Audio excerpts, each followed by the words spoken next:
Hello दोस्तों, तो कैसे हैं आप सभी लोग। तो एक बार फिर स्वागत है आप लोगों का। अब तो हम लोग कर रहे हैं यहाँ पे पूर्वावलोकन, हिस्ट्री का पूर्वावलोकन, और इसमें हम लोग पढ़ रहे थे मॉडर्न इंडिया, ठीक है, भारतीय इतिहास। और यहाँ पे हम चैप्टर नंबर 5 कर रहे हैं, ठीक है, 5 नंबर का चैप्टर है ये, और जिसमें ब्रिटिश शासन का भारतीय अर्थव्यवस्था पर प्रभाव, इसकी थियरी हम लोग कर चुके हैं, ठीक है। और अब बारी है MCQ की, ठीक है। तो हम MCQ देखते हैं इसके। तो यहाँ पे हम पहला प्रश्न देख पा रहे हैं। भारत में उपनिवेशी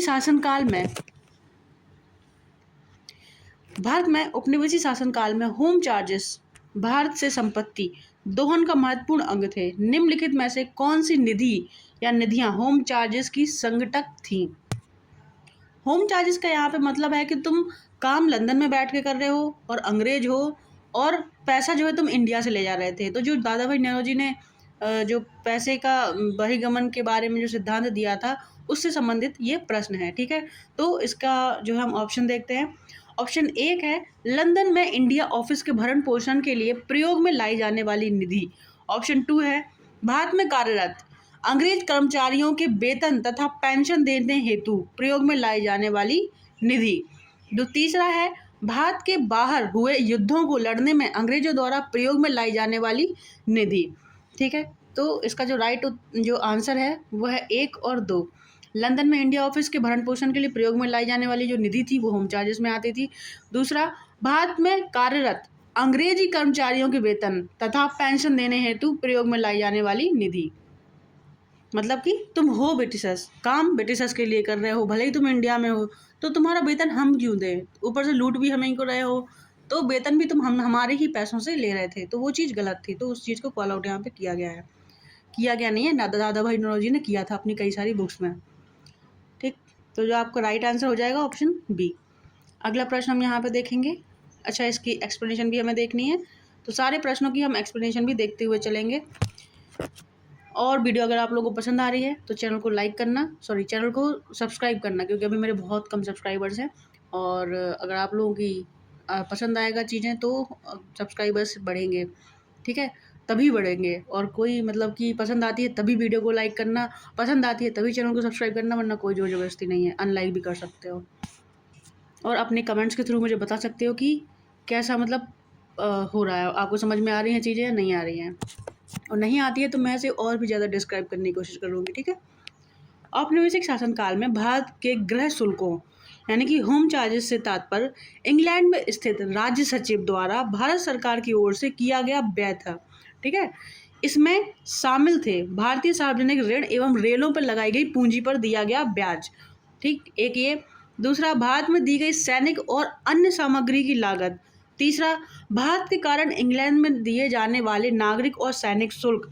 चौथा, इंग्लैंड में राज्य सचिव का सारा व्यय वर्ष 1919 तक तथा भारत सरकार द्वारा यूरोपीय अफसरों के लिए दिए जाने वाले भत्ते और पेंशन, ठीक है। जो मतलब कि ऑफिसर्स इंडिया में काम कर रहे थे उस टाइम पे, फिर वो पेंशन हो जाती है उनकी, मतलब कि वो बूढ़े हो जाते हैं, रिटायर हो जाते हैं, तो उनकी जो पेंशन थी वो भी इंडियन पैसों से जा रही थी, ठीक है। भारत के बाहर हुए युद्धों को लड़ने में अंग्रेजों द्वारा प्रयोग में लाई जाने वाली निधि गृह शुल्कों में भारत नहीं थी, वो ऐसे ही ले लेते थे कि ये तो हो तुम्हारा धर्म ही है, ये पैसा तो हम लेके रहेंगे, ठीक है। चलो अगला प्रश्न है दूसरा। शब्द इंपीरियल प्रेफरेंस का प्रयोग किया जाता था किस चीज़ के लिए किया जाता था। भारत में ब्रिटिश आयातों पर दी गई विशेष रियायतों के लिए किया जाता था, या फिर ब्रिटिश नागरिकों द्वारा किए जा रहे प्रजातीय भेदभाव के लिए किया जाता था। ऑप्शन सी है ब्रिटिश हित के लिए किए जा रहे भारतीय हित के दमन के लिए किया जाता था। ऑप्शन डी है भारतीय रियासतों के राजाओं पर ब्रिटिश पॉलिटिकल एजेंडों को दी जा रही तहजीर के लिए किया जाता था।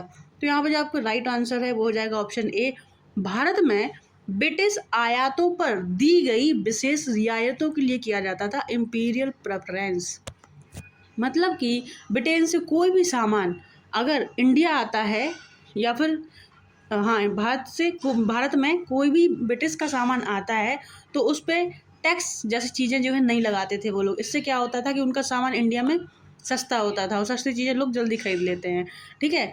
जैसे कि हमारे देश में जैसे कि हम कहीं पे सामान बेच रहे हैं अपना, ये हमारा सामान है इंडिया का और हम ब्रिटेन में भेज रहे हैं, तो क्या करते थे वो बीच में टैक्स लगाते थे।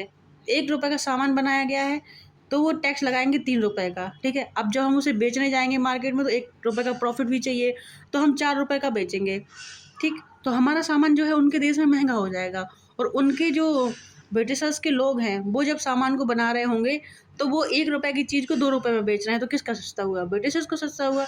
तो अपने देश में वो क्या कर रहे हैं, अपनी चीज़ें ही खरीद रहे हैं, और जबकि इंडिया में चीज़ें आती थी तो इंडियंस 1 रुपये में कोई सामान बेच रहा है, वो कहेंगे कि हम तुम्हें 50 पैसे में दे देंगे सामान, कोई दिक्कत नहीं है, ठीक है, क्योंकि यहाँ पे उन्होंने कोई टैक्स ही नहीं लगाया है, कोई टैक्स नहीं लगाया, और इनकी जो लागत है वो 40 पैसे होगी, 40 पैसे है इनकी लागत, और यहाँ पे आके 10 पैसे का प्रॉफिट भी उनने कमा लिया।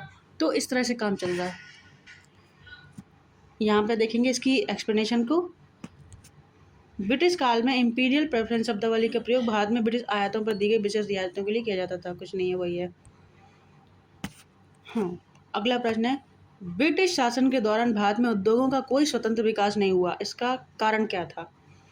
इसका कारण था डी, धनिक वर्ग द्वारा भू संपत्ति के निवेश करने की तरजीह दिया जाना। भू संपत्ति में निवेश करने को तरजीह दिया जाना। इसका मतलब है कि जो धनिक लोग थे, यानी कि जो रिच पर्सन थे वहाँ के, उस टाइम पे जो जमींदार लोग थे, वो ज़मीन में ही निवेश करना पसंद करते थे, क्योंकि उन्हें यही पता था कि भाई पैसा लगाएंगे ज़मीन में, इस पर खेती करेंगे और बेचेंगे तो पैसा पैसा पैसा, ठीक है, ऊपर से ज़मींदार कहलाएंगे। उन्हें उस टाइम पे जो उद्योगों का सिस्टम है वो समझ में नहीं आता था कि ये बिजनेस क्या होते हैं।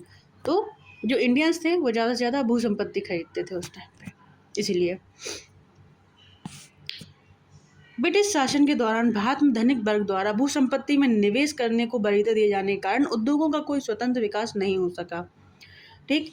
18वीं शताब्दी के मध्य इंग्लिश ईस्ट इंडिया कंपनी के द्वारा बंगाल से निर्यातित प्रमुख पण्य पदार्थ स्टेपल कमोडिटीज़ क्या थे? तो स्टेपल कमोडिटीज़ क्या थे? आपके ऑप्शन हैं यहाँ पर अपरिशिष्ट कपास, तिलहन और अफीम, तो ये नहीं थे। चीनी, नमक, जस्ता, सीसा, ये नहीं थे। अगला, तांबा, चांदी, सोना, मसाले, चाय, ये भी नहीं थे। और ऑप्शन डी, कपास, रेशम, सोरा, अफीम, ये थे, ठीक है। कपास, रेशम, सोरा, अफीम, कपास, रेशम, सोरा, अफीम, ठीक है, ये स्टेपल कमोडिटीज़ थी उस टाइम पे। ऑप्शन डी यहाँ पे आपका राइट आंसर हो जाएगा। आगे हम देखेंगे इसकी एक्सप्लेनेशन को। प्रश्नानुसार 18वीं शताब्दी के मध्य में इंग्लिश ईस्ट इंडिया कंपनी के द्वारा बंगाल से निर्यातित प्रमुख पण्य पदार्थ यानी कि स्टेपल कमोडिटीज़ कपास, रेशम, सोरा एवं अफीम थे। 18वीं शताब्दी में नील भी निर्यात की एक महत्वपूर्ण वस्तु थी। ज्ञातव्य है कि इस काल में अफीम मुख्य रूप से चीन को निर्यात की जाती थी, ठीक है। अब असली क्वेश्चन आ गया है, इस्तमरारी बंदोबस्त किसने लागू किया था? तो ये किया था लॉर्ड कॉर्नवालिस ने। किसने? लॉर्ड कॉर्नवालिस ने, ठीक है। इस्तमरारी, ये होता क्या था इस्तमरारी? आगे हम इसकी एक्सप्लेनेशन को एक बार देख लेते हैं। 1793 ईस्वी में लॉर्ड कॉर्नवालिस ने भू राजस्व की स्थायी बंदोबस्त प्रणाली प्रारंभ किया। इसे इस्तमरारी, जागीरदारी, मालगुजारी एवं विस्वेदारी आदि भिन्न भिन्न नामों से जाना जाता था। तो क्या थी ये इस्तमरारी? कॉर्नवालिस के द्वारा भू राजस्व की स्थायी बंदोबस्त प्रणाली जो थी वो क्या कहलाती थी? इस्तमरारी, जागीरदारी, मालगुजारी या विस्वेदारी, ठीक है। यह व्यवस्था बंगाल, बिहार, उड़ीसा तथा उत्तर प्रदेश के वाराणसी तक के क्षेत्रों में लागू थी। इसके अंतर्गत समूचे ब्रिटिश भारत के क्षेत्रफल का लगभग 19% हिस्सा जो है शामिल था। इस व्यवस्था के अंतर्गत जमींदारों के एक नए वर्ग को भूस्वामी घोषित कर दिया गया, जिसे भूमि के लगान का 10/11 भाग जो है कंपनी को देना था तथा 1/11 भाग अपनी सेवाओं के लिए अपने पास रखना था। स्थायी बंदोबस्त के अंतर्गत जमींदार छोटे पूंजीपति या भद्रनवाब कहलाते थे। समझे? इस जो व्यवस्था है इसके अंतर्गत जो भूमि में लगान जो लगाते थे, टैक्स जो लगाते थे भूमि पर, वो 10/11 था और अपनी वेतन के रूप में वो एक भाग जो है इसका रख लेते थे, ठीक है। और ये काम जो है कौन करता था? वहाँ के लोकल जो जमींदार हुआ करते थे। मानो इतने सारे लोग हैं, ठीक है, और एक घर इतना बड़ा है, तो ये किसका घर है? ये जमींदार का घर है, और ये इन सब पे कंट्रोल रखता है। तो जो ब्रिटिशर्स होते थे इससे आके पार्टनरशिप करते थे। किससे? इसी बीच वाले इंसान से आके पार्टनरशिप करेंगे और इससे कहेंगे कि तुम इन सब गांव वालों को देख लो और अपने लिए एक भाग जो है इसके लिए रख लेना, ये वेतन होगी तुम्हारी। ठीक, अब हम अगले प्रश्न को देखेंगे, किसके शासनकाल में स्थायी बंदोबस्त प्रारंभ किया गया? तो इसका जो राइट आंसर है लॉर्ड कॉर्नवालिस। अगला प्रश्न है, स्थायी बंदोबस्त किससे किया गया? तो ये किया गया था जमींदारों से। ठीक है, किससे किया गया? जमींदारों से। अगला प्रश्न है, स्थायी बंदोबस्त किसके साथ किया गया? फिर से वही क्वेश्चन है, तो जमींदारों के साथ में। अगला प्रश्न देखेंगे, किस गवर्नर जनरल ने भारत में स्थायी भू राजस्व जो है व्यवस्था लागू की थी? तो लॉर्ड कॉर्नवालिस का है, ये है। ठीक, लॉर्ड कॉर्नवालिस के स्थायी बंदोबस्त कब हुआ था? तो अभी हमने देखा था इसमें 1793। तो ये रहा इसका राइट आंसर। अगला प्रश्न, 1793 में लॉर्ड कॉर्नवालिस की भू व्यवस्था प्रणाली लागू होने के बाद कानूनी विवादों की प्रवृत्ति में बढ़ोतरी देखी गई थी। निम्नलिखित प्रावधानों में से किस एक को सामान्यतया इसके कारण के रूप में जोड़कर देखा जाता है? तो ABC कथनों में से कोई भी सही नहीं है, तो इसके एक्सप्लेनेशन को हमें देखना पड़ेगा। 1793 ईस्वी में लॉर्ड कॉर्नवालिस द्वारा प्रारंभ स्थायी बंदोबस्त यानी कि जमींदारी व्यवस्था वाली भू व्यवस्था प्रणाली में जमींदारों का भूमि पर वास्तविक अधिकार स्वीकृत कर लिया गया था, जब तक कि वे लगान एकत्र कर उसका 10/11 भाग सरकार को देते रहते। लेकिन जमींदारी का भू क्षेत्र निर्धारित नहीं था। लगान रहित अनुदान, भूमि चारागाह, परती आदि भूमि निर्धारित न होने के कारण कानूनी विवाद बढ़े। जमींदारी एवं कृषक के बीच अनेक मध्यस्थों के कारण भी विविध वादों की संख्या में बढ़ोतरी हुई। यानी कि ओवरऑल जो इनका जो स्थायी बंदोबस्त था वो ठीक नहीं चल रहा था, और आगे चल के इसको ख़त्म भी कर देते हैं। तो अगला प्रश्न है, चिर स्थायी बंदोबस्त 1793 के अंतर्गत जमींदारों से अपेक्षा की गई कि वे खेतीहरों को पट्टा जारी करेंगे। अनेक जमींदारों ने पट्टा जारी नहीं किए, इसके क्या कारण थे? ये है ऑप्शन ए है आपका, जमींदारों के ऊपर किसानों का विश्वास था। बिल्कुल नहीं था। अगला देखेंगे ऑप्शन बी, जमींदारों के ऊपर कोई सरकारी नियंत्रण नहीं था। हाँ, ये सही है, जमींदारों के ऊपर कोई सरकारी नियंत्रण नहीं था। यह ब्रिटिश सरकार की जिम्मेदारी थी। खेतीहरों को दिलचस्पी पट्टा प्राप्त करने में नहीं थी। खेतीहरों को क्यों नहीं होगी दिलचस्पी? तो ऑप्शन बी यहाँ पे जो है राइट आंसर हो जाएगा इसका। ठीक है, अगला प्रश्न, इसकी एक्सप्लेनेशन को हम देखेंगे। लॉर्ड कॉर्नवालिस ने 1793 ईस्वी में स्थायी बंदोबस्त व्यवस्था लागू की। इसके तहत भूस्वामी के रूप में जिन्हें मान्यता प्राप्त थी, जमींदार जिन्हें भूस्वामी के रूप में मान्यता प्राप्त थी को अपने क्षेत्रों में भू राजस्व की वसूली कर उसका 1/11वां हिस्सा अपने पास रखना होता था और शेष हिस्सा कंपनी के पास जमा करना होता था। जमींदार काश्तकारों से मनचाहा लगान जो है वसूल करता था और समय से लगान ना देने वाले काश्तकारों से जमीन भी वापस छीन ली जाती थी। कुल मिलाकर काश्तकार जो है पूरी तरह जमींदारों की दया पर निर्भर होता था। जमींदारों के ऊपर कोई सरकारी नियंत्रण नहीं था तथा इस कारण बहुत से मामलों में पट्टे जारी नहीं किए जाते थे। इसी के फलस्वरूप 1859 यानी कि 1859 ईस्वी के बंगाल रेंट अधिनियम दी बंगाल रेंट एक्ट पारित होने के 3 दशक पहले कुछ जिलों में और बंगाल बिहार सीमा के संथाल क्षेत्र के किसानों ने अपने परंपरागत जो है अधिकारों की रक्षा के लिए हिंसा का सहारा लिया था। वहाँ पे जो है विद्रोह हो गया था। अगला प्रश्न यहाँ पे देखेंगे, बिहार में परमानेंट सेटलमेंट लागू करने का कारण क्या था? तो भू राजस्व का राजस्व निर्णय करना। ठीक है, इसका परमानेंट सेटलमेंट लागू करने का जो कारण था वो था भू राजस्व का राजस्व निर्णय करना, यानी कि जो जमीन पर टैक्स लेते थे उसका टैक्स फिक्स कर दिया कि हम 15 रुपये इससे लेंगे। ठीक, अब बाद में ऐसा होता है कि तुम आज 15 रुपये ले रहे हो, 1 साल बाद इसकी वैल्यू 16 हो गई, लेकिन जो कंपनी है उसको आज भी 15 ही रुपये मिलेंगे, 1 साल बाद भी, 3 साल बाद भी उसे 15 रुपये ही मिलेंगे। तो इससे कंपनी का लॉस हो रहा था, फिर ये चीज़ भी हटा दी जाती है। अगला प्रश्न, इसकी एक्सप्लेनेशन को हम देखेंगे। लॉर्ड कॉर्नवालिस के समय भू राजस्व व्यवस्था आरंभ में 10 वर्षीय व्यवस्था के रूप में 1790 ईस्वी में लागू की गई थी, जो 22 मार्च 1993 को परमानेंट सेटलमेंट यानी कि स्थायी बंदोबस्त के रूप में स्थापित हुई।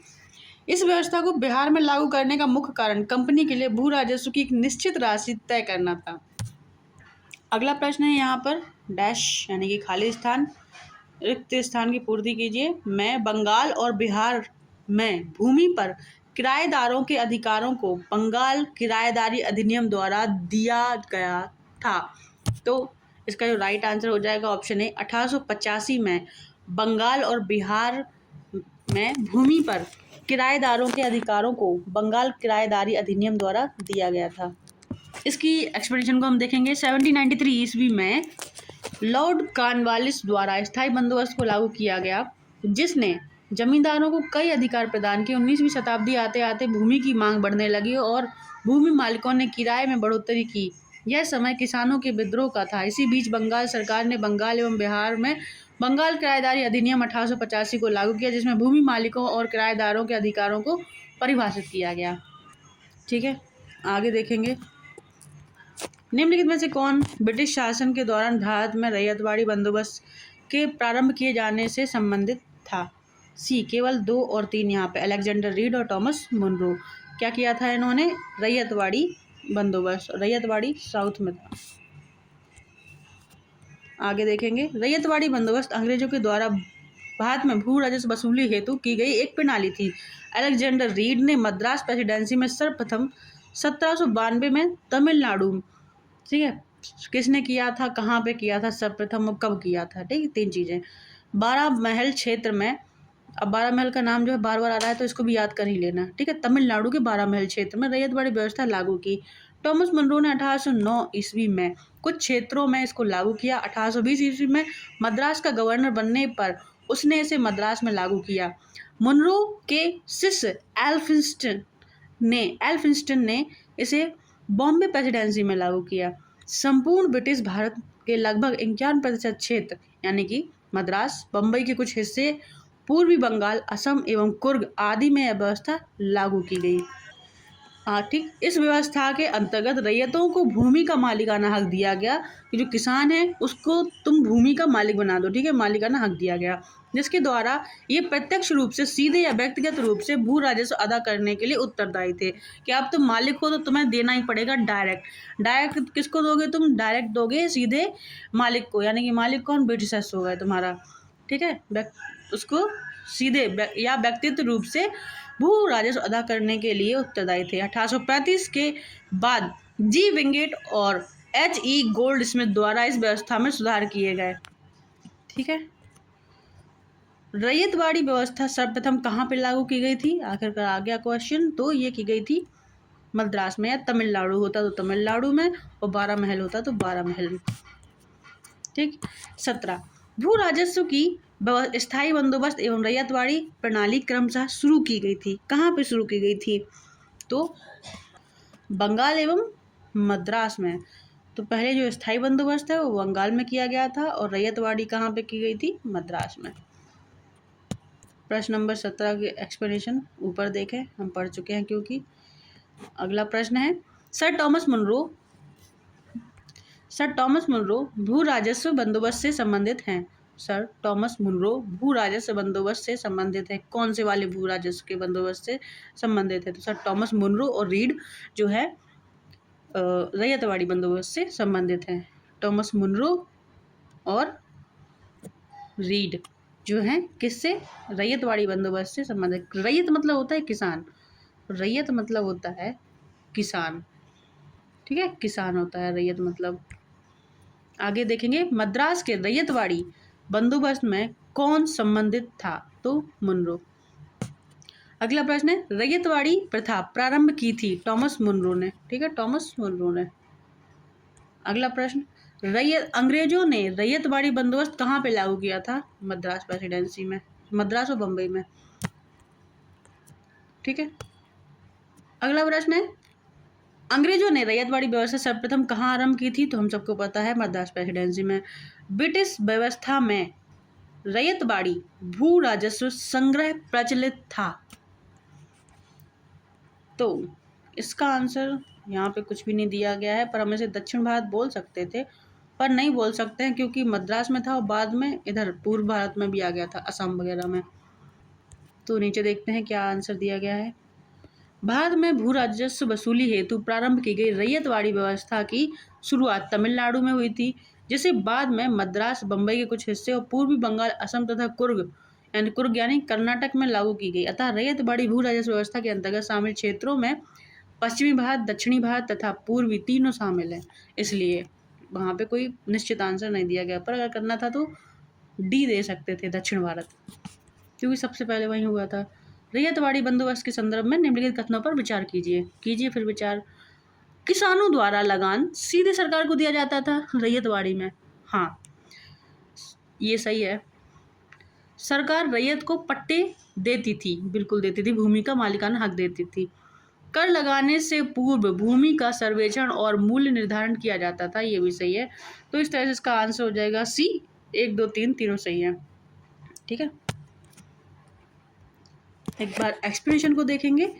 दक्षिण भारत में उत्तर भारत की तरह बड़े बड़े भूखंड एवं बड़े जमींदारों के अभाव में रैयतवाड़ी व्यवस्था को लागू किया गया। इस व्यवस्था का सूत्रपात कैप्टन रीड और टॉमस मुनरो ने किया था। रैयतवाड़ी व्यवस्था के तहत किसानों को अपनी जमीन का मालिक माना जाता था, जो सीधा सरकार को कर देते थे। कर का निर्धारण भूमि का सर्वेक्षण करने के बाद किया जाता था। भूमि सर्वेक्षण के बाद लगान के लिए किसान और सरकार के बीच एक समझौता होता था। किसान की सहमति के बाद उसे पट्टा दिया जाता था, जो भूमि पर उसकी निजी संपत्ति को प्रमाणित करता था। अगला प्रश्न यहाँ पे हम देख रहे हैं, वह प्रथा जिसके तहत किसान एवं स्वयं भूमि का मालिक होता था, और जिसके तहत किसान स्वयं भूमि का मालिक होता है और सरकार को भू राजस्व के भुगतान के लिए जिम्मेदार माना जाता है, तो वो प्रथा थी रैयतवाड़ी। ठीक, अगला प्रश्न हम यहाँ पे देखेंगे, क्वेश्चन नंबर 26। निम्नलिखित में से किसने कहा था रैयतवाड़ी एक ऐसी व्यवस्था है जो भारत में हमेशा से प्रचलित रही है? ऑप्शंस हैं जॉन सोर, अलेक्जेंडर डफ और अलेक्जेंडर, कैप्टन रीड और टॉमस मुनरो। तो ये कहा था आपके टॉमस मुनरो ने। रैयतवाड़ी व्यवस्था की जन्मदाता टॉमस मुनरो, अलेक्जेंडर रीड थे। बाद में अंग्रेजों ने इसे सर्वप्रथम तमिलनाडु के बाराबंकी जिले में लागू किया था। इस व्यवस्था के तहत रैयतों को भूमि के मालिकाना हक का अधिकार दिया गया था। इस व्यवस्था के संबंध में टॉमस मुनरो ने कहा था कि रैयतवाड़ी एक ऐसी व्यवस्था है जो भारत में हमेशा से प्रचलित रही है। क्वेश्चन नंबर 27 हम देखते हैं। नीचे दिए गए कथन, ठीक, कथन ए कथन बी। तो पहला कथन है, ब्रिटिश सरकार ने भारत के अलग अलग भागों में भू राजस्व की अलग अलग व्यवस्था लागू की थी। सही है। इससे भारतीय किसानों में अलग अलग वर्ग बन गए थे। ठीक है, तो ए और आर दोनों सही है, एक दूसरे की सही व्याख्या करता है। अगला प्रश्न, अगला एक्सप्लेनेशन हम इसका देख लेते हैं। ब्रिटिश सरकार ने भारत के अलग अलग भागों में भू राजस्व की अलग अलग व्यवस्था लागू की। ये व्यवस्थाएं थी स्थायी, रैयतवाड़ी, महालवाड़ी। स्थायी बंदोबस्त बंगाल, बिहार और उड़ीसा, उत्तर प्रदेश, वाराणसी तक के क्षेत्र में लागू किया गया था। इसके अंतर्गत समूचे ब्रिटिश भारत के क्षेत्र का लगभग 19% हिस्सा शामिल था। रैयतवाड़ी व्यवस्था जो है लगभग 51% हिस्सा मद्रास, बम्बई के कुछ हिस्से, पूर्वी बंगाल, असम तथा कुर्ग में लागू की गई थी। महालवाड़ी पद्धति संयुक्त प्रांत, मध्य प्रांत तथा पंजाब के कुछ परिवर्तनों के साथ में लागू की गई थी। स्पष्ट है कि इससे भारतीय किसानों में अलग अलग वर्ग बन गए। अतः कथनों कारण दोनों सही है और एक दूसरे की सही व्याख्या करते हैं। अगला प्रश्न देखेंगे, पंजाब भूमि हस्तांतरण अधिनियम कब पारित किया गया था? तो ये किया गया था आपका 1900 में। इसकी एक्सप्लेनेशन को हम देखेंगे। पंजाब भूमि हस्तांतरण अधिनियम 1900 में पारित किया गया था, जिससे कृषकों की भूमि का गैर कृषकों के पास हस्तांतरण होना समाप्त हो गया। ठीक है, जो गैर कृषक होंगे उनके पास जमीन नहीं जाएगी। अगला प्रश्न है, असम में सर्वप्रथम चाय की कंपनी का स्थापना जो है कब हुआ था? RO 2016 का प्रश्न है। सी 1839 में हुआ था ये काम। असम में सर्वप्रथम चाय की कंपनी 1839 ईस्वी में हुई थी। यह कंपनी 5 लाख रुपए की पूंजी के साथ इंग्लैंड में स्थापित की गई थी तथा नजीरा, असम में इस कंपनी का मुख्यालय था तथा असम कंपनी भारत की सबसे पुरानी व्यावसायिक चाय कंपनी है, जो वर्तमान में भी कार्यरत है। देख रहे हो, आज भी वो कंपनी चल रही है। ठीक, अगला प्रश्न देख रहे हैं। किसने बंगाल में महालवाड़ी बंदोबस्त प्रणाली की शुरुआत की थी? तो महालवाड़ी की जो शुरुआत है वो की थी हॉल्ट मैकेंजी ने। अच्छा, महालवाड़ी बंदोबस्त कैसा था? तो महालवाड़ी में ऐसा होता था कि एक होता था महाल। कौन था? महाल। ठीक, बीच में हो गया महाल, या फिर तुम ये कह लो कि ये है गांव का मुखिया और ये छोटे छोटे गांव के लोग। कौन है ये? गांव के घर हैं छोटे छोटे। ठीक है, तो जो गांव के लोग थे वो अपने महाल पर डिपेंड करते थे कि ये हमारा जमींदार है, अगर भविष्य में कुछ होता है, ये सरपंच टाइप मान लो तुम वहाँ का महाल। ठीक है, तो जो ब्रिटिशर्स थे, ठीक ठीक जमींदारी वाली वो चीज़ थी। ठीक, तो जो ब्रिटिशर्स थे आके महाल से बात करते थे कि तुम हमें पैसे ला के दोगे इन किसानों से, तो महाल मान जाता था कि ठीक है बॉस, हम आपको पैसे देंगे, अपने ही किसानों को लूटेंगे और तुम्हारे पैसे देंगे। ठीक, तो इन किसानों से टैक्स इकट्ठा करने का जो जिम्मा था वो महालों का होता था। तो इस तरह की प्रणाली को कहते थे महालवाड़ी। ठीक, आई होप थोड़ा बहुत समझ में आ गया होगा। 1822 ईस्वी में हॉल्ट मैकेंजी ने बंगाल प्रेसिडेंसी के उत्तर पश्चिमी प्रांतों यानी कि वर्तमान के उत्तर प्रदेश में भू राजस्व व्यवस्था की एक नई पद्धति महालवाड़ी तैयार की। इस प्रणाली में मध्य प्रांत, पंजाब समेत ब्रिटिश भारत का लगभग 30% भूभाग शामिल था। महालवाड़ी पद्धति में जमींदारी और रैयतवाड़ी दोनों के तत्व शामिल थे। पूछे गए प्रश्न में बंगाल शब्द का प्रयोग किया गया है जो कि त्रुटिपूर्ण है। यहाँ उसकी जगह पर बंगाल प्रेसिडेंसी शब्द का प्रयोग उपयुक्त है। तो सी सही है। अगला प्रश्न देखेंगे। अगला प्रश्न है कहाँ पे कौन सी व्यवस्था थी? ठीक है, जजमानी व्यवस्था कहाँ थी? जजमानी तो उत्तर भारत में थी, जजमान। ठीक है, 12 बलूट कहाँ थी? मिरासी और अड़ाड़े। अड़ाड़े तो जजमानी व्यवस्था उत्तर प्रदेश में थी। 12 बलूट जो थी महाराष्ट्र की है। मिरासी जो है तमिलनाडु के, अड़ाड़े कर्नाटक की है। तो पहले का पहला तो सब में दिख रहा है, ऑप्शन डी नहीं दिख रहा है यहाँ पे। पहले का पहला 12 बलूट 3, बी का 3 इसमें है, सी का 4 इसमें से कहीं भी नहीं है, यानी कि ऑप्शन डी यहाँ पर राइट आंसर हो जाएगा। ऑप्शन डी यहाँ पर राइट आंसर हो जाएगा। एक बार यहाँ देख लेते हैं। जजमानी उत्तर भारत, 12 बलूट महाराष्ट्र, मिरासी तमिलनाडु और अड़ाड़े कर्नाटक। यूपीएससी में बी पर, जो कि गलत है। अगला प्रश्न है 32। ब्रिटिश भारत में सैन्य बल पर केंद्रीय राजस्व का कुल कितना प्रतिशत व्यय होता था? तो होता था 40%। कितना? 40%। प्रश्न है यहाँ पर, दादा भाई नौरोजी द्वारा प्रतिपादित अपवाह सिद्धांत जो है drain theory, money drain theory, उसकी सही परिभाषा नीचे किस कथन में आती है? तो यहाँ पे दिया गया है ऑप्शन बी इसका राइट आंसर है कि भारत की राष्ट्रीय संपदा का एक भाग अथवा कुल वार्षिक उत्पाद है ब्रिटेन को निर्यात कर दिया जाता था, जिसके लिए भारत को कोई वास्तविक प्रतिफल नहीं मिलता था। ठीक है, ये आधे से ज़्यादा पैसा जो है हमारा ब्रिटेन ही चला जा रहा था। तो इसी को कहा था दादा भाई नौरोजी ने कि हमारा पैसा अपवाहित हो रहा है ब्रिटेन की तरफ। ठीक है, धन का वही गमन या अपवाह की राष्ट्रवादी परिभाषा का तात्पर्य भारत में धन संपत्ति एवं माल का इंग्लैंड में हस्तांतरण था, जिसके बदले में भारत को इसके समतुल्य कोई भी आर्थिक, वाणिज्यिक या भौतिक प्रतिलाभ नहीं होता था। अपवाह सिद्धांत के तहत इसी अप्रतिफलित निर्यात पर बल दिया गया। दादा भाई नौरोजी धन के बहिर्गमन के सिद्धांत के सबसे पहले और सर्वाधिक प्रखर प्रतिपादक थे। उन्होंने अपने लेखों एवं पुस्तकों property and unBritish rule in India, the wants and mean of India तथा on the commerce of India के माध्यम से अपने अपवाह सिद्धांत का प्रतिपादन किया था। ठीक है, अगला प्रश्न हम यहाँ पे देखेंगे, क्वेश्चन नंबर 34। निम्नलिखित में से किसने निकास के सिद्धांत का प्रतिपादन किया था? वही मनी ड्रेन थ्योरी, दादा भाई नौरोजी।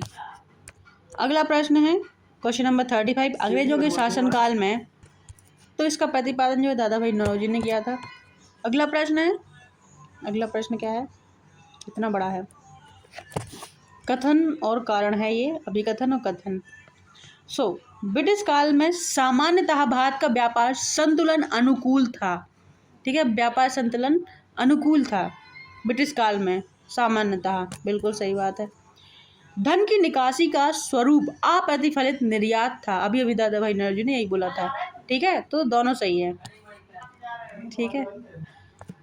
बहिर्गमन अथवा निकासी की राष्ट्रवादी परिभाषा का तात्पर्य भारत से धन संपत्ति व माल का इंग्लैंड में हस्तांतरण था, जिसके बदले में भारत को इसके समतुल्य कोई भी आर्थिक, वाणिज्यिक या प्रतिलाभ नहीं होता था। ब्रिटिश काल में सामान्यतः भारत का व्यापार संतुलन अनुकूल था, क्योंकि इस दौरान आयात की तुलना में अधिक निर्यात होता था। ईस्ट इंडिया कंपनी के धन निष्कासन के स्रोत थे व्यापारिक एकाधिकार से प्राप्त लाभ, कंपनी के कर्मचारियों के वेतन एवं पेंशन। जो पैसा इंग्लैंड भेजा जाता था, वही पैसा पुनः भारत में विदेशी ऋण तथा पूंजी निवेश के रूप में प्राप्त होता था। परंतु इस पूंजी निवेश का उद्देश्य देश का विकास नहीं, बल्कि भारतीय साधनों का अधिकाधिक दोहन था। ठीक है, शोषण था। 1813 ईस्वी के पश्चात इस आर्थिक निकास ने अप्रतिफल निर्यात का रूप धारण कर लिया। वर्ष 1914 के पहले भारत में अंग्रेजी पूंजी निवेश केवल उन आर्थिक उपरिसाधनों में लगाए गए, जैसे रेलवे, सड़क, व्यापारिक जहाज तथा खनिज उद्योग, कोयला एवं सोना, एवं वित्तीय संस्थाओं जैसे बैंक, बीमा, वित्तीय निगम में, जो अंग्रेजी उद्योगों के अनुपूरक थे, और इनमें भारतीय औद्योगिक विकास के लिए कोई स्थान नहीं था। दादा भाई नौरोजी के धन की निकासी को अनिष्टों का अनिष्ट यानी कि ईविल ऑफ ऑल ईविल्स की संज्ञा दी गई, और इसे भारत की निर्धनता का मुख्य कारण बताया गया। ठीक है, दादा भाई नौरोजी ने कहा ये धन की निकासी हो रही है ना, ये ईविल ऑफ ऑल ईविल्स वाला काम है तुम्हारा। ठीक, अगला प्रश्न हम देखेंगे, निम्नलिखित में से कौन भारत में उपनिवेशवाद का आर्थिक आलोचक था? तो दादा भाई नौरोजी, सुब्रमण्यम जी और आर.सी. दत्ता, तीनों लोग थे। तो यहाँ पे जो आपका राइट आंसर है ऑप्शन डी हो जाएगा। अगला प्रश्न देखेंगे, इसकी एक्सप्लेनेशन भी देख लेंगे। 1870 से 1905 के बीच में बहुत से भारतीय बुद्धिजीवियों ने ब्रिटिश शासन के आर्थिक पहलू को विश्लेषित किया। इनमें 3 लोगों का जो योगदान है वो महत्वपूर्ण है। कौन है वो 3 लोग? तो 3 लोग हैं दादा भाई नौरोजी, महादेव गोविंद रानाडे, ICS यानी कि ICS अधिकारी रमेश चंद्र दत्त। ICS अधिकारी, उस टाइम के IAS बोल लो तुम। ठीक है, इन्होंने भारत का आर्थिक इतिहास लिखा। इन तीनों के अतिरिक्त GV Joshi, G Subramaniam Iyer, the Hindu समाचार पत्र के संस्थापक और संपादक, गोपाल कृष्ण गोखले समेत अन्य राजनीतिक कार्यकर्ताओं और पत्रकारों ने तत्कालिक अर्थव्यवस्था के हर पहलू का गहराई से विश्लेषण किया। ये लोग इस निष्कर्ष पर पहुंचे कि भारत के आर्थिक विकास के रास्ते में सबसे बड़ी बाधा उपनिवेशवाद ही है। क्या है? उपनिवेशवाद। निम्नलिखित में से कौन दादा भाई नौरोजी के ड्रेन थ्योरी में विश्वास नहीं करता था? ड्रेन थ्योरी को उत्सारण सिद्धांत भी बोलते हैं। ठीक, तो सर सैयद अहमद खां, वो बोलते थे इससे मुसलमानों का भला होगा अगर हम ब्रिटिशर्स के साथ में रहेंगे, ब्रिटिशर्स हैं तो मुसलमान हैं, ऐसा बोलते थे वो। सर सैयद अहमद खां ब्रिटिश शासन के प्रति वफादार थे और मुस्लिम समाज का विकास वे भारत में आंग्ल सत्ता के बने रहने पर ही संभव समझते थे। अतः वे दादा भाई नौरोजी के उत्सारण सिद्धांत में विश्वास नहीं करते थे। अगला प्रश्न हम देखेंगे यहाँ पे, क्वेश्चन नंबर 39। बस 10 क्वेश्चन और बचे हैं, लास्ट। ठीक है, poverty and unBritish rule in India नामक जो पुस्तक है वो कब प्रकाशित हुई थी? तो ये हुई थी 1901 में दादा भाई नौरोजी के द्वारा। ठीक है, लंदन के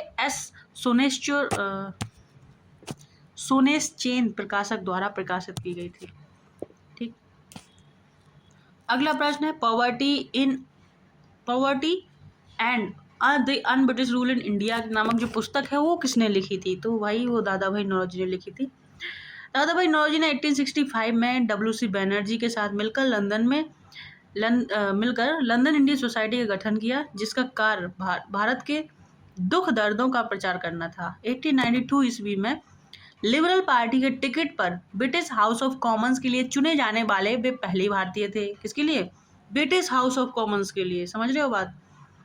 दादा भाई नौरोजी ने अपनी पुस्तक poverty and unBritish rule in India में स्पष्ट रूप से ब्रिटिश शासन के दौरान भारत की आर्थिक दुरावस्था पर प्रकाश डाला तथा धन के बहिर्गमन अथवा धन के निकास सिद्धांत का सर्वप्रथम प्रतिपादन किया।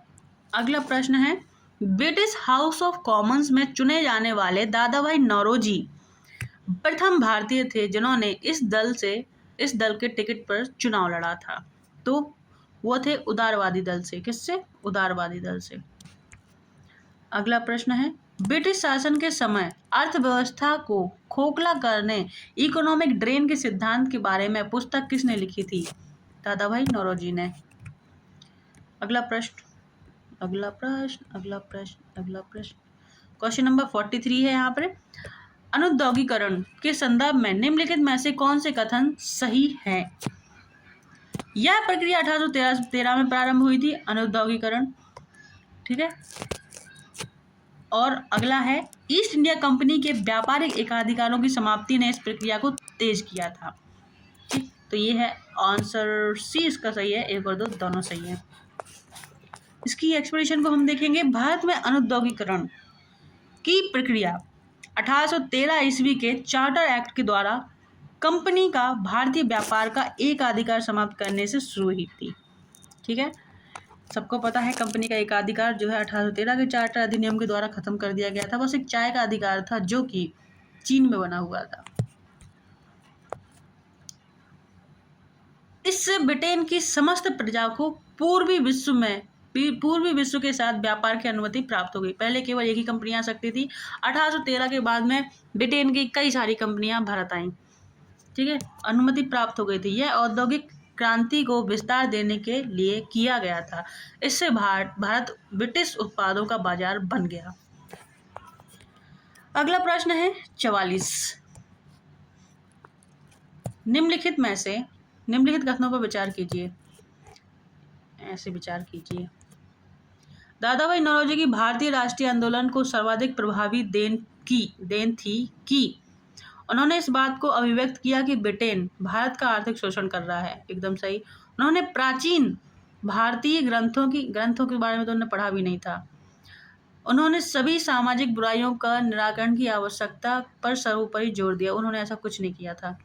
ठीक है, वो नरम दल से थे।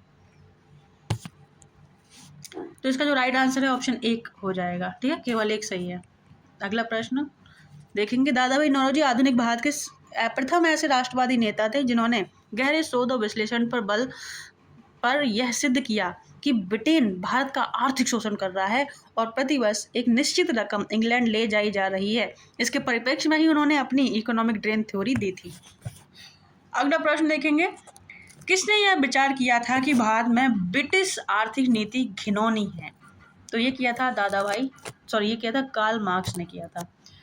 ब्रिटिश आर्थिक नीति जो है भारत में बेकार है। अगला प्रश्न एक्सप्लेनेशन देखेंगे इसकी। कार्ल मार्क्स ने यह विचार व्यक्त किया था कि ब्रिटिश आर्थिक नीति घिनौनी है। अंग्रेजी हस्तक्षेप से सूत काटने वाला तो लंकाशायर में रहता है। अंग्रेजी हस्तक्षेप से सूत काटने वाला तो लंकाशायर में रहता है। तंतुवाय बंगाल और उसका आर्थिक आधार समाप्त होने के कारण लगभग लुप्त हो गया है। लाखों चरखों और हथकरघों ने असंख्य काटने वालों बुनकरों को जन्म दिया तथा वे समाज के केंद्र बिंदु बने रहे थे। किंतु अब इस देश में विदेशी सूती कपड़े की मानो बाढ़ आ गई है। मतलब कि पहले इंडिया में जो कपास की खेती वगैरह होती थी तो लोग जो है हाथ के द्वारा काम करते थे। सूत काटने वाले इतने ज़्यादा लोग थे।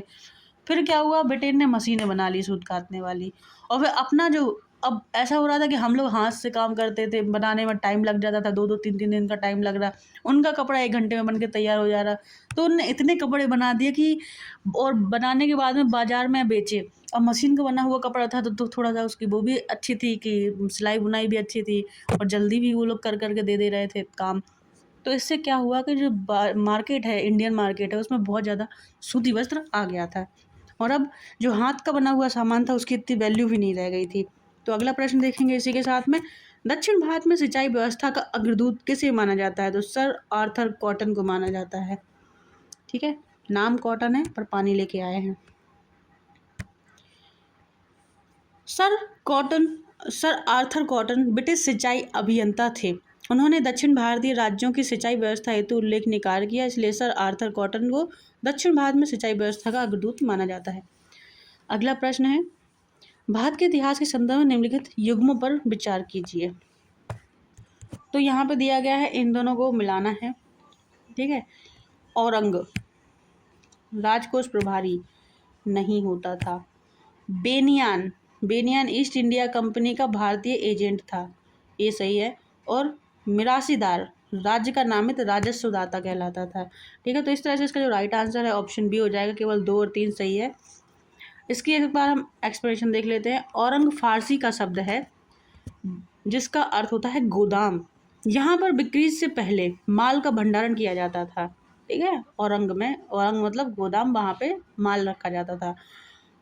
ज्ञातव्य है कि औरंग शब्द का प्रयोग कई बार कार्यशाला यानी कि वर्कशॉप के लिए भी किया जाता था। बेनियान यानी कि बनिया पारंपरिक वाणिज्य समुदाय के व्यापारी थे, पहले बेनियान बोलते थे उनको, अब जो है बनिया कहलाते हैं वो, ठीक है। जो ईस्ट इंडिया कंपनी के एजेंट के रूप में कंपनी एवं भारतीय कारीगरों के बीच में मध्यस्थ का काम करते थे। मिरासी शब्द जो है अरबी है जिसका अर्थ होता है उत्तराधिकार, ठीक है। रैयत वाणिज्य प्रणाली में सरकार द्वारा मिरासीदारों को राज्य का इकलौता नामित राजस्वदाता माना गया, ठीक है। तो ये इसकी एक्सप्लेनेशन थी। क्वेश्चन नंबर 48 पढ़ते हैं, और 49 टोटल क्वेश्चन है, तो एक आखिरी क्वेश्चन बना हुआ है। और अगर आप लोग अभी तक यहाँ तक आप लोगों ने वीडियो देखी है तो आई थिंक आप लोगों को वीडियो पसंद आई है, तो चैनल को लाइक करना, चैनल को सब्सक्राइब करना और वीडियो को लाइक करना। थैंक्स। ठीक, अगला प्रश्न है, आर्थिक तौर पर 19वीं शताब्दी में भारत पर अंग्रेजी शासन का एक परिणाम था क्या? तो अंग्रेजी शासन का परिणाम 19वीं शताब्दी में भारत पर अंग्रेजी शासन का परिणाम था भारतीय कृषि का वाणिज्यीकरण।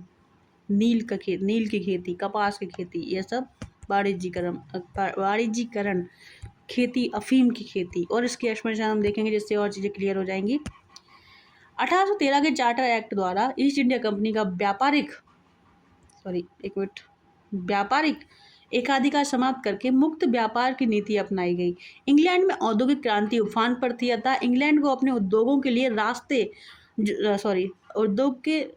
लिए सस्ते माल की आवश्यकता थी जो कि भारत से मिल सकता था।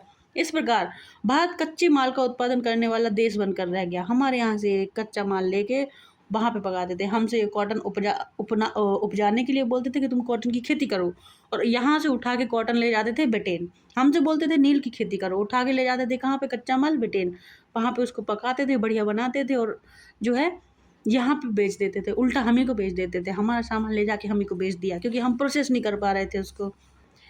वो आज भी हो रहा है भाई, हमारा स्टील ज़्यादा है जापान, वो हमें उसका कुछ बना के हमें वापस कर देते हैं और 2 गुने 3 गुने दाम पे देते हैं। इसके अतिरिक्त भारत में पूंजीवादी व्यवस्था के बढ़ने के साथ साथ नई लगान नीति के कारण किसान को अब नकद राशि की आवश्यकता थी। इसलिए किसान भी उन फसलों को उगाने के लिए विवश हुए जिनका बाजार में क्रय विक्रय हो सके, जबकि इससे पूर्व किसान केवल उन्हीं फसलों को उगाता था जिनकी खपत स्थानीय स्तर पर होती थी। चाय, रबर, कॉफी, नील रेशम, जूट, तंबाकू जैसी वाणिज्यिक फसलों के उत्पादन की शुरुआत हो गई, जो ब्रिटिश पूंजीवाद की पहली पसंद थी। इन फसलों के लिए उन्हें यूरोपीय बाजारों में अत्यधिक कीमत प्राप्त होती थी। इस प्रकार उत्पादन के स्वरूप और प्रकृति में मूलभूत परिवर्तन हुए और भारतीय कृषि का वाणिज्यीकरण हो गया। ठीक है, समझ में आई बात। अगला और आखिरी प्रश्न है, निम्नलिखित में से कौन सा कथन औद्योगिक क्रांति के द्वारा 19वीं शताब्दी के पूर्वार्ध में भारत पर पड़े प्रभाव का सही व्याख्या करता है? ठीक है, तो यहाँ पर आपका पहला ऑप्शन है, भारतीय दस्तकारी उद्योग नष्ट हो गए थे औद्योगिक क्रांति की वजह से। अभी मैंने बताया कि किस तरह से वो लोग कपास वगैरह मशीनें आ गई थी तो क्या प्रभाव पड़ा था। उसके बाद में वस्त्र उद्योग में मशीनों का बड़ी संख्या में प्रवेश हुआ था। तो इसमें पूछा गया है पूर्वार्ध में, यानी कि पहले 19वीं शताब्दी से पहले ही, ये मशीनें बाद में आई। ठीक है, दस्तकारी उद्योग नष्ट हो गए थे और देश के अनेक भागों में रेलवे लाइनें बिछाई गई थी, उस टाइम तक नहीं हुआ था। ठीक है, ब्रिटिश उत्पादन के आयात पर भारी शुल्क लगाया गया था, ये तो बिल्कुल ही नहीं हो रहा था। ठीक है, तो इसका जो राइट आंसर हो जाएगा ए हो जाएगा कि भारतीय दस्तकारी उद्योग जो है पूरी तरह से नष्ट कर दिए थे उन्होंने।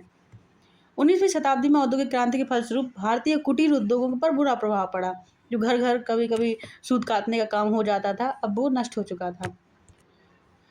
इस युग को भारत में अनौद्योगिकरण का काल कहते हैं। इसके लिए अग्रलिखित नीतियां उत्तरदायी थीं। कौन कौन सी? भारत पर मुक्त व्यापार नीति को लागू करना। मैं बोला था ना, बॉर्डर पर टैक्स नहीं लगाते थे। आज के टाइम पे हम पे बोलते हैं ना, अमेरिका इतना % टैक्स बढ़ा रहा है, तो इससे क्या होता है, हमारा माल महंगा हो जाता है और उनके मार्केट में कॉम्पिटिट नहीं कर पाएगा। ऊपर से हमारे जो बिजनेसमैन है उनको लॉस होगा, ठीक है, उस देश में। और इंडिया में जैसे कि इन लोगों का हम कोई टैक्स नहीं ले रहे थे, तो उनका माल भी सस्ता था और हमारा माल हमारे ही मार्केट में कॉम्पिटिट नहीं कर पा रहा था। तो भारतीय माल पर अत्यधिक चुंगी कर लगाना, हम पे टैक्स लगा दे रहे थे। ब्रिटिश कंपनी द्वारा भारत से कच्चे माल का निर्यात, रेल मार्गों का विकास ताकि उन्हीं का सामान जल्दी जल्दी इधर उधर हो सके, विदेशी निर्माताओं को उद्योग लगाने के लिए विशेष सुविधाएं देना इत्यादि। इन सभी कारणों ने मिलकर भारतीय परंपरागत दस्तकारी उद्योग का विनाश किया। इस संबंध में कार्ल मार्क्स ने लिखा था, यह अंग्रेज घुसपैठिया था जिसने भारतीय खड्डी को तोड़ दिया, चरखे का नाश कर दिया तथा जो देश सूती वस्त्रों के लिए जाना जाता था उसे सूती वस्त्रों से भर दिया। कितनी बढ़िया लाइन बोली है, समझ गए? ये चैप्टर यहाँ पे ख़त्म हो गया और अगला बहुत ही बढ़िया चैप्टर आने वाला है 1857 की क्रांति। तो मिलते हैं अगली क्रांति वाले चैप्टर में। तब तक के लिए टाटा बाय, राधे राधे, जय हिंद। और वीडियो पसंद आई हो तो चैनल को लाइक सब्सक्राइब करना मत भूलना।